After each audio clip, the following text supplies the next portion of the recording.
Budget 2022, which was presented under the theme Steadfast Against All Challenges, Resolute in Building Our One Guyana, is indefinitely the biggest budget the country has seen to date. More so, it is the first budget that has been fueled by the country's oil revenues. The timely passage of the Natural Resource Fund Bill on December 29 has made it possible for the government to utilize every penny of the country's oil funds, a total of 126.7 billion Guyana dollars, to create what is being touted as a transformative budget geared at providing fast-paced economic growth. The budget contains a slew of measures to create wealth for all Guyanese and improve their livelihoods, according to Dr. Ashni Singh, Senior Minister in the Office of the President with responsibility for finance, who presented it on Wednesday evening. This year's 552.9 billion Guyana dollars budget follows the 383.1 billion national budget in 2021. As such, citizens can expect to benefit tremendously from billions of dollars in disposable income. Chief among the increases presented on Wednesday is the increase for the Because We Care cash grant for local students. 174,000 public school students received cash grants totaling $3.3 billion. And we further extended that program to include private students. The Because We Care cash grant, which was reintroduced last year, saw students attending both public and private institutions benefiting from a $15,000 cash grant and a $4,000 uniform voucher, totaling $19,000. This year, that sum has been increased to $30,000, $25,000 in cash grant, and $5,000 for uniform vouchers. This, Minister Singh explained, will see an additional amount of $2 billion being injected into the homes of 200,150 children. It is important to note that in 2014, the PPPC government had introduced a $10,000 school cash grant.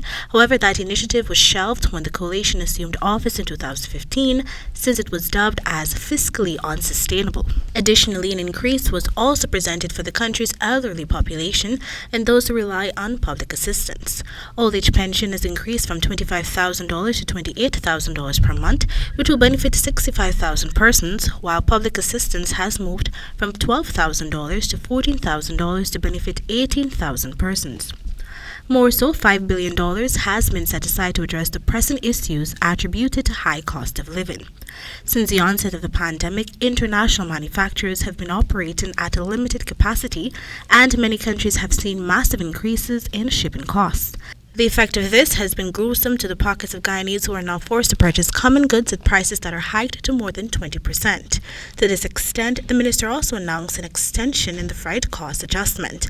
This measure is expected to cost $6 billion in 2022. To pre-COVID-19 levels for the purposes of determining the taxable value of imports.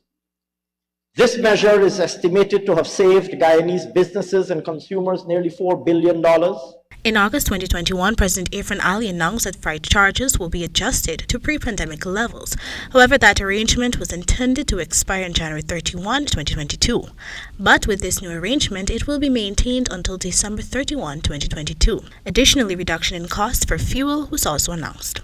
As such, this year, the excise tax rate on gasoline and diesel will be further decreased from 20% to 10%.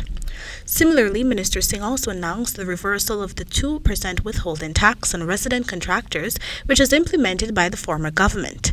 Withholding tax is income tax withheld from employees' wages and paid directly to the government by the employer. Together, these measures will cost an estimated $2 billion, the finance minister said. Charged on gasoline and diesel, first in February 2021 from 50% to 35%, and then in October from 35% to 20%.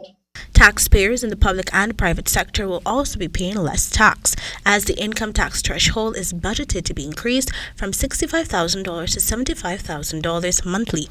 This increase, Minister Singh said, will see a total of $1.3 billion being placed into the hands of taxpayers.